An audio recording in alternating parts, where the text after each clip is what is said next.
बताए जाते हैं। देश का कोई प्रधानमंत्री उनके ज्यादा नियम है, क्योंकि उन्हें बड़े बड़े कार्य करने हैं।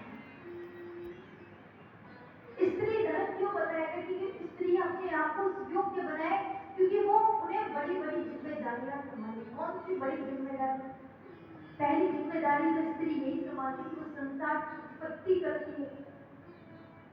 जो संतान होने वाली है उसकी कैसी चेतना बनेगी, वो एक स्त्री एक माँ की सोच विचार से मेल खाती है। जैसे गर्भ अवस्था में माता के विचार होंगे, वैसे ही विचार संतान में जाएंगे। दूसरा, वही माता जो होती है, जो संतान चाहे स्त्री हो चाहे पुरुष हो, उसको संस्कार देते हैं। यानी कि देश में चलते जो संतानें आगे चलकर बड़े बड़े पद संभालेंगे, उनको संभालने की जिम्मेदारी माताओं की होती है। माताएं देश की जड़ है, माताएं अध्यात्म का जड़ है, माताएं संसार की उत्पत्ति का जड़ है।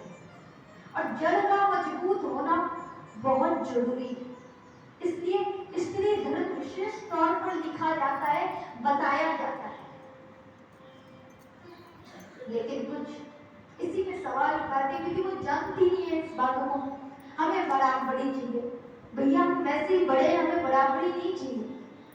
जो प्रकृति, हमें प्रकृति को क्यों चाहिए कि मैं बड़ी बनूं? जो बड़ा है उसको खुद को बड़ा दिखाने की जरूरत नहीं है।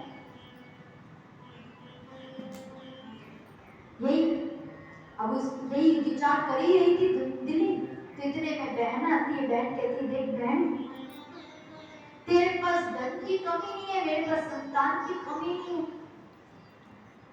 तू मुझे धन दे दियो, मैं तुझे संतान दे दूंगी।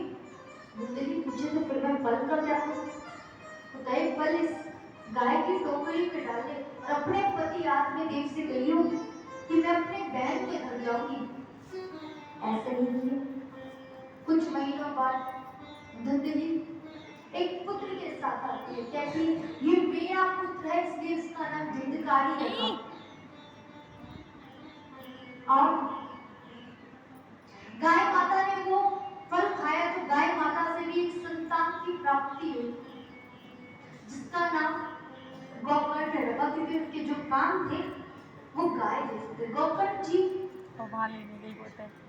बहुत करने दो बहुत बड़ा के सारा ध्यान उधर ले जाती है।